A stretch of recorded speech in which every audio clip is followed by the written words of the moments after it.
Do you want to get all the way off camera? Am I not? No. Hey y'all! That sucked. I'm gonna do it again. Where the hell have you been? Where have you been? It's been 8 months. Welcome back. What? Hey y'all, welcome back. It is... Not with me talking over. Yeah, so stop talking. It is Elisa Marie Bakes Season 2. Got some really awesome stuff for you guys this season, and I cannot wait to share it with you. As a matter of fact, we're gonna do it like right now.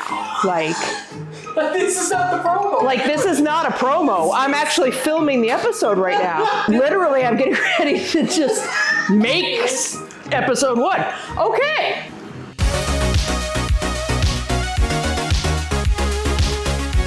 So today's recipe that I'm going to show you is something that is very near and dear to my heart. I am going to show you how to make my buttermilk biscuits, which happened to win a blue ribbon at the Orange County Fair in 2024.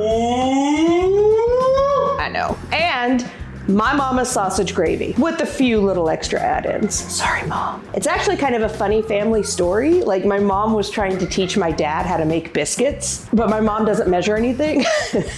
So she's like, okay, Charles, you just take the flour and you add all this and then you add buttermilk and you squish it till it gets gushy and then you're ready. And Dad's like, what's gushy? These are blue ribbon biscuits. These are gushy biscuits. These are every weekend morning for me biscuits. I cannot think of something that is more me and my childhood than buttermilk biscuits and gravy. Sausage gravy.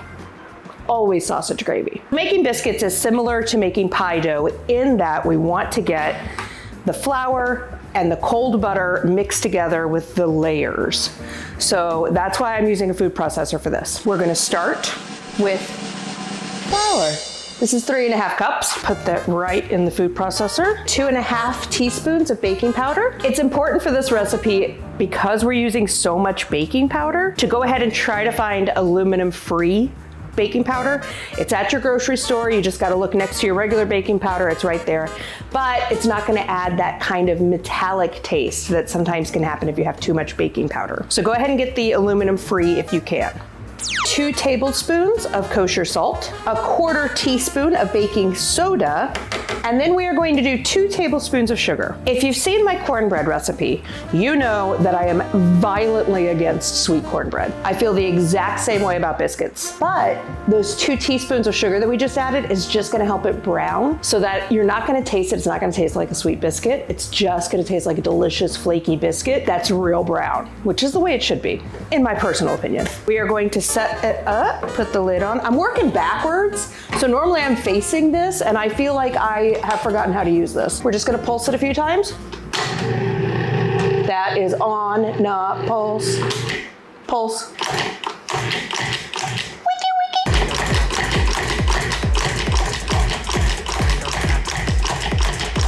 You are halfway done with biscuits. It's that easy. That's why people make this just as company's coming. We make it in the morning, right before, because it's just fast and easy. You're now gonna take 2 sticks of butter. That is 1 cup or 1/2 pound, depending on where you are. It really doesn't matter what kind of butter you use. I use American butter because that's what I grew up with. But if you wanna use a European butter, just kind of mess with the recipe. It might, I'm gonna cut all that. I'm gonna cut all that talk about butter because here's the thing. If a recipe is made in America, they've tested it with American butter. Pastry can be finicky, and technically biscuits are a sort of pastry. So if you've got a Southern biscuit recipe, use American butter. We'll get into European butter later in the season. I promise you we'll have a whole discussion on it. But right now, just buy regular old unsalted butter that you just get at the grocery store. Go to your Piggly Wiggly, get some unsalted butter. So I've already cut these into just little pieces. Because we're going to use the food processor, the size is not as important. Just go ahead and cut it into smaller pieces. Put 3 or 4 at a time. This food processor is going to handle everything for you. Smash it in there real good. Just put a bunch of butter in it. Now, Elisa, I hear you say, I don't have a food processor. And I say, that's okay. The way my mama makes it is she would take 2 knives, put all the dry ingredients in it, and use those 2 knives to cut the butter until it was in pea-sized pieces. So the food processor makes it a little faster if you've got one, But if you've got 2 knives, you can get the same effect with less dishes. Luckily, I have a husband who's going to wash my dishes after this. You're funny. I'm giving you biscuits and gravy. I'll wash them diligently, my lady. We got all the butter in here. We're gonna pulse again. And what we're trying to do is incorporate the butter, first of all. Second of all, we're trying to get the butter down to little pea-sized pieces. And once I get it to where I want it, I'm gonna show you what that looks like. And if you make a lot of pie dough, this is going to sound really familiar right now. You're doing it right. You're good. So let's check this. Oh yeah, so you see how there's all these little pieces in here? You can still have them bigger than this, but this is gonna incorporate all throughout. It's like little baby peas, little new peas. Right now I'm gonna do a step that you do not have to do. I'm going to put this in a mixer and mix in the buttermilk, just like how you can cut the butter with 2 knives. And you know what, let me show you. Demo on the spot. My mom would literally take the bowl full of dry ingredients and just take a knife in each hand and just go cutting the butter until it was in small pieces. Then in the same bowl, she would mix in the buttermilk, and that's the biscuits. So I'm using fancy equipment. You don't have to. Just keep it casual. You're already stressed the family's coming. This needs to be the easiest thing that happens. So I'm gonna take a brief second, switch out my food processor for my mixer. Give me a second. Ah, lights down, oh God. I don't know where this goes. Where do we keep this? Up your butt. Shut up. Put your butt in my butt. And here is my handy dandy mixer. Then you squeeze some biscuits. We're gonna take our flour and butter mixture and put it right in here. And like I told you earlier, you can obviously do this by hand, but one of the things that makes the biscuits so flaky is being able to keep everything cold. So if you use a mixer, it's gonna take just a little bit of time off of the combination of the flour mixture and the buttermilk, which is going to allow both the buttermilk and the butter to stay cold. Did I say that you should have cold butter? Oh my God. Cold butter, 2 sticks of cold butter. Keep your buttermilk in the fridge, cold buttermilk. Pop this on. We're gonna put it on stir. Everything's combined. Let's get cold buttermilk out of the fridge. We're gonna do 1 cup of cold buttermilk. If everything's warm, it's just gonna make a homogeneous mass, but having the cold butter layers and the cold buttermilk to keep the butter cold, that's what's gonna give you your flaky layers that you want. Flaky layers is what they used to call you in high school. But for real, I was a pastry chef in Chicago, and the joke was my nickname was Mango Lassie. If I had a box come in, they would put Mango Lassie on it. The second you get resistance from your mixer like this, your biscuits are done. Pull them, put them on your board. Go. So far, it's been a pretty standard biscuit recipe. Nothing exciting. Well, biscuits are always exciting. But what I'm gonna show you is the technique that took my biscuits from biscuits to Blue Ribbon. We're gonna take the dough out of the mixer. Make sure we get all that goodness. You don't want to add too much flour, but you definitely want a floury surface. This is actually my husband's grandma's Parmesan shaker that I fill with flour, and that's what I use whenever I roll anything out. It's like snow.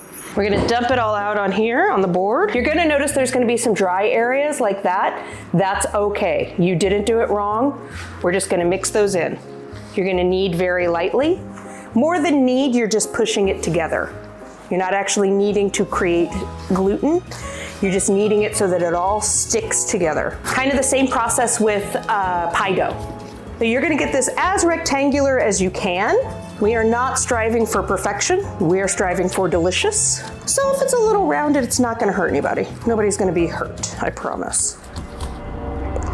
We're gonna go to about 1 inch thick. Because I'm a nerd and I bake all the time, I keep a ruler. You don't have to. But that is a little under, but about 1 inch. Now I take a bench scraper, and you're gonna cut this into thirds. This sounds crazy, I know. And you're just gonna take these thirds. It's okay if it falls apart, not gonna hurt you. Stack them on top of each other, do the same process again. And you're just gonna take it back down to a rectangle that is about 1 inch thick. So see, we've got a little bit longer rectangle, that's fine. We're gonna take it into thirds again. What you're doing here is the butter's gonna create layers when it bakes, but you're just helping it out by adding extra layers. So by the time you finish, you've made 6 layers for your biscuit, and then the butter is gonna make even more for you. It's like hillbilly lamination. And one more time. This time, we're gonna take it out to 1 inch again, but I am going to flip it over, use a tiny bit of flour, and my favorite rolling pin. And we're just gonna do this real fast because I can feel it warming up. Now, when you're at home, you're not gonna have TV lights on. You're not gonna have TV lights on. You're gonna be able to do this quickly without it starting to melt. All right, about 1 inch. About 1 inch. I'm gonna talk to you about biscuit cutters real quick. This is what I use. Just standard, round, bought it online. But growing up, the only cutter we used for biscuits was one that Mom had made from a baking powder tin, and she cut the top off and she cut the bottom off, and that's what we used for our cutter. I've used an upside down glass, I've used a knife, I've used a bench scraper, made them square, I've used whatever you have on hand, that'll make a perfect biscuit, I promise you. The key is when you cut, do not twist it. Take it, cut it straight down, straight up, straight down, straight up. See all these layers here? If you took the cookie cutter or whatever you're using down and turned it, it will actually close off all those layers and it won't get as tall as you want it to. So just straight down, straight up, straight down, straight up, straight down, straight up, straight down, straight up. Everybody knows that the first cut of biscuits is the most delicious. It's the one that's gonna puff the most. That's gonna be your photograph. That's gonna be your pretty one. Don't waste the rest of it. All you do is smush it back together, make it a little even on top. See how that's still pretty rough and ragged? Doesn't matter. But you don't want to roll it out again. You want to make sure that you're still keeping as many layers as you can. So you just take everything out and just smush it back together. Pat the top. You're not gonna re-roll, you're not gonna rework. Straight down, straight up, and get as many as you can. And in my family, the very last one you smush together, we call that the Klingon biscuit. So my family are all big Star Trek The Next Generation fans. I don't know if it was Mom's way of getting us to eat the biscuit, but she would always call the last one that wasn't perfectly round the Klingon biscuit, and we would fight over the Klingon biscuit instead of the perfectly round ones. It's fitting that you'd fight over the Klingon biscuit. Well, we had to show our honor. Kaplach. All right, you just made biscuit dough. One of the things I'm gonna have you do right now is just put your hand on the biscuit. Make sure it's still cold. If for any reason it's warm, like I said, I'm working under lights, you won't be at your own home. But if it's not, pop it in the fridge for about 10-15 minutes before you put it in the pan, which is actually what I'm gonna do because I've been working under the lights. So I'll be right back.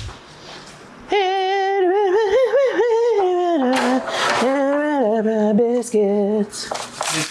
Biscuits. There's got to be a song about biscuits, right? There is. We're making one now. Oh. It's biscuits. It's biscuits. Put your biscuit. Put your biscuit on my biscuit. Don't risk it. I'm going to pop it in the fridge for about 10 to 15 minutes.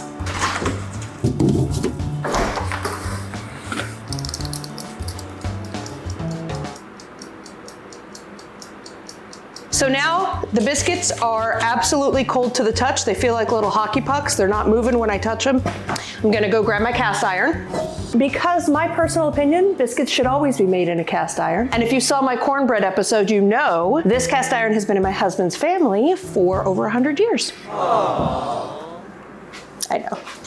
I'm gonna do an optional step here. Again, I always want to give you guys one little thing that takes your regular bake up a notch. We already did it with all of the cutting the dough in thirds, stacking it up, making all the layers. This is going to be one more thing. Do you have to do it? Absolutely not. So what I'm going to do is I've got my cast iron skillet. I have a little bit of melted butter. Cast iron skillets are in their nature non-stick, but the butter just kind of adds a little bit of extra. So I'm just going to do a really light coating, just a couple swipes. This is a positive note, by the way, but I love how you're like slowly turning into more and more Mrs. Love It. We're filming this in August. My hair in this heat is just going. So I've got that little bit of butter on there. The most important thing is to put the biscuits as close as possible to each other. When you put them as close as possible to each other, they have nowhere to go but up. Push these in as much as we possibly can. Get as many biscuits in here as you can.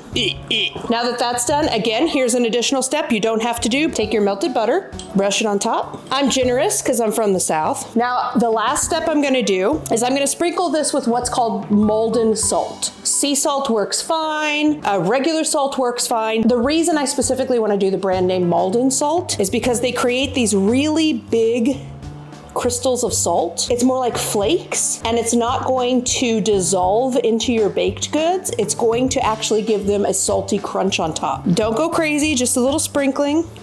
And you're ready for the oven. Pop them in the oven. We already preheated to 425. Right before you put these in, turn the oven to 400. You've preheated the oven to give you a really hot blast. That's gonna make all of the water in the butter evaporate, and that's what's gonna give you your layers. Put it in, shut the door, check it in about 18 minutes. Usually takes 20 to 25 minutes to cook, but I like to check it at 18 just because, 425 in my oven could be 700 in your oven. That's outrageous. You should probably get that checked. But just in case, go ahead and check it at 18 and see how it's going. So we're just gonna get these in the oven, and I will see you in just a minute and show you how to make some sausage gravy.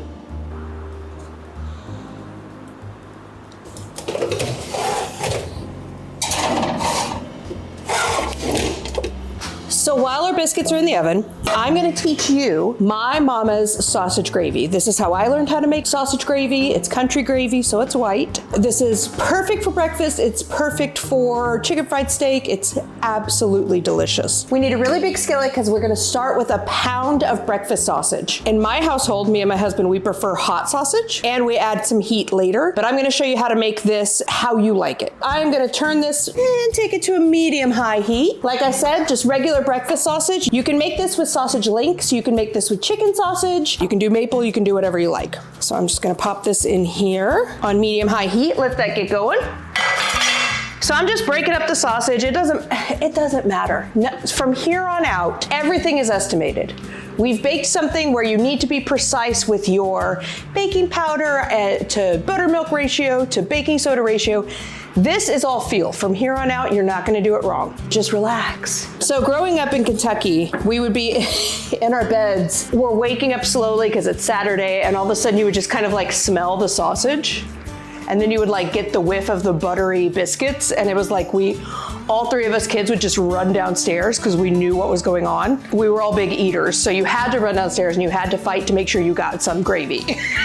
The opposite of that is my mom was Southern, like backwoods Appalachia Southern. Every once in a while she would crave brains and eggs. Because in the South you can buy canned brains, canned pork brains. And she would buy canned pork brains and start mixing it up with eggs. And she would always try to eat it before we got up because we would all talk about how gross it smelled and how gross it was.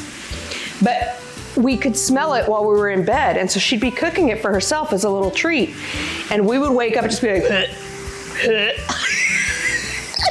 and none of us would come downstairs until like the smell was just completely gone.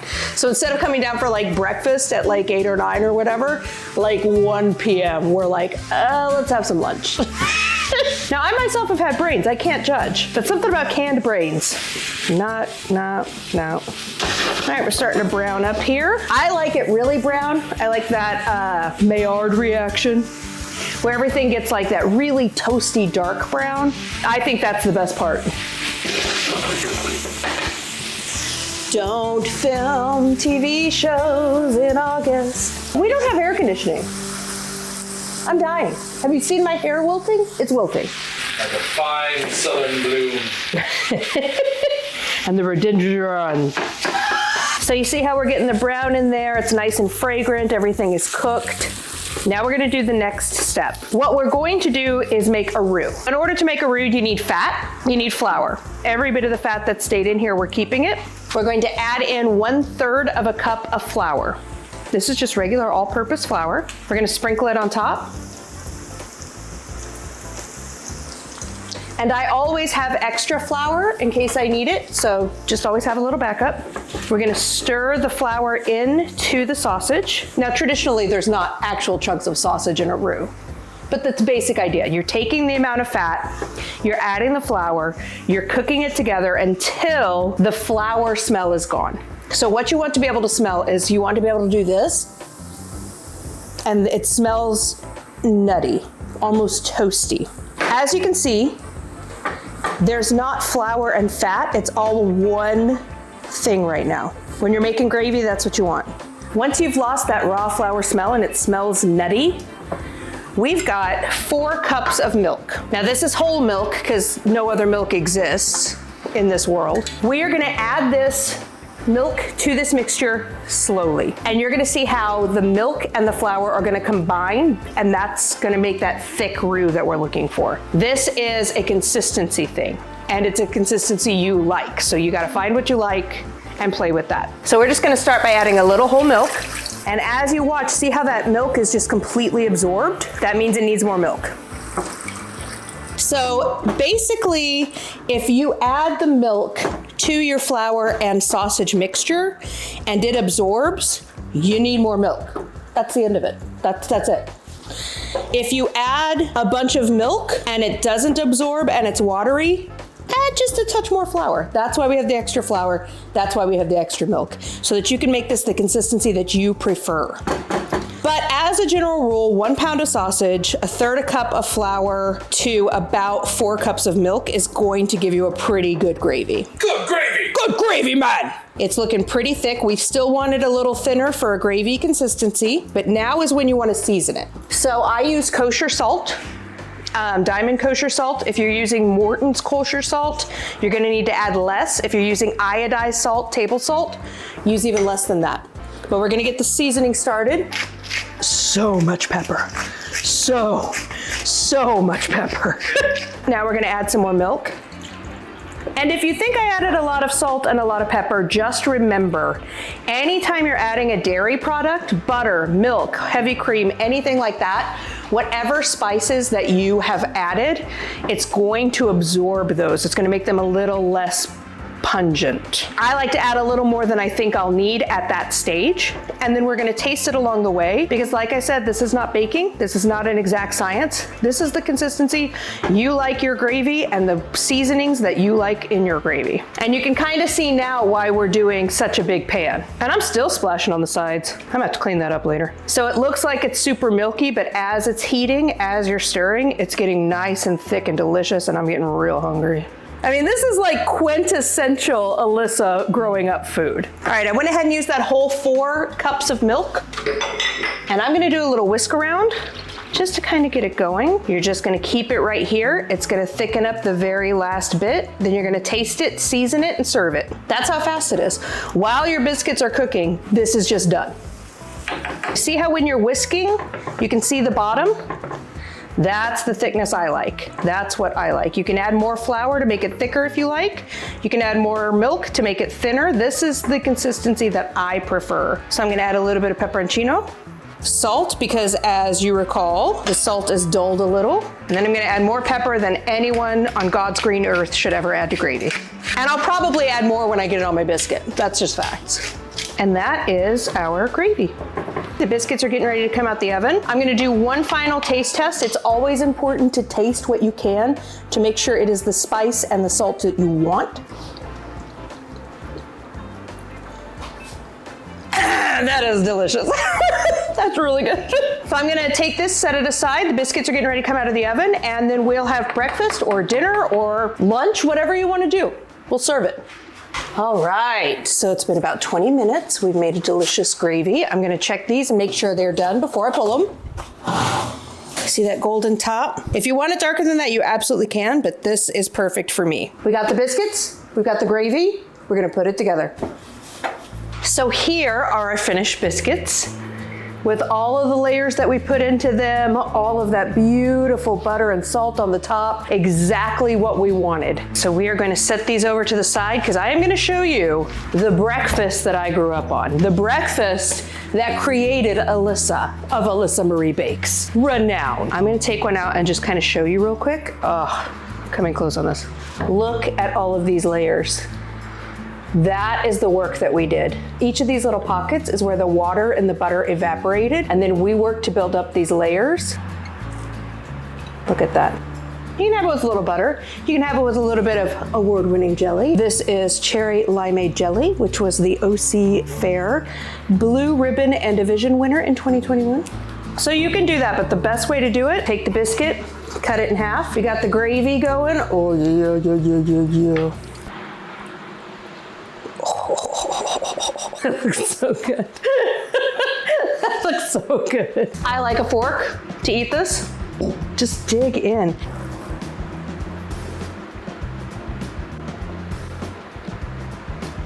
I don't know if you're gonna get a comment on this one. For me, I love the spice and like the breakfast sausage taste with that flaky, buttery biscuit. I'm just gonna have a bite of biscuit too. Put a little butter on it. Because I wanna definitely taste this biscuit we worked hard to make.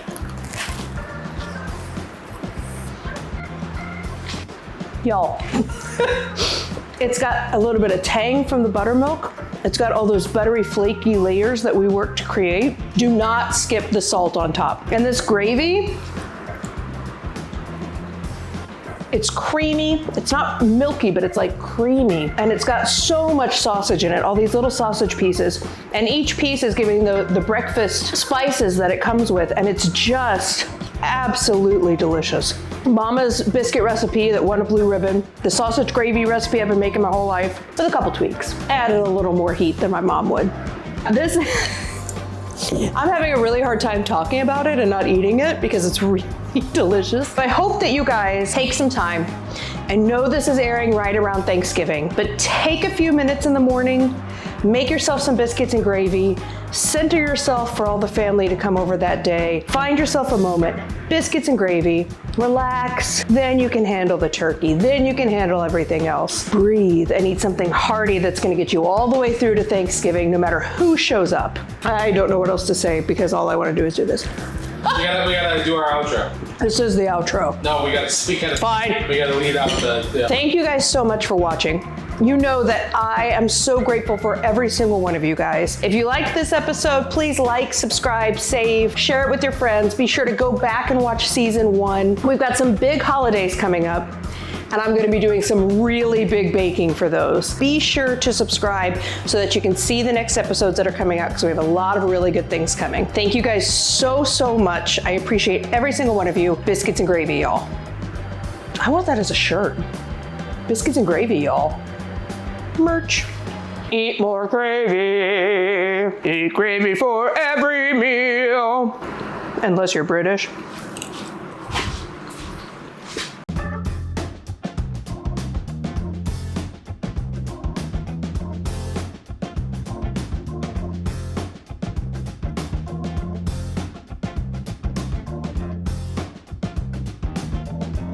What does being British have to do with it? I don't know. I just wanted to eat more.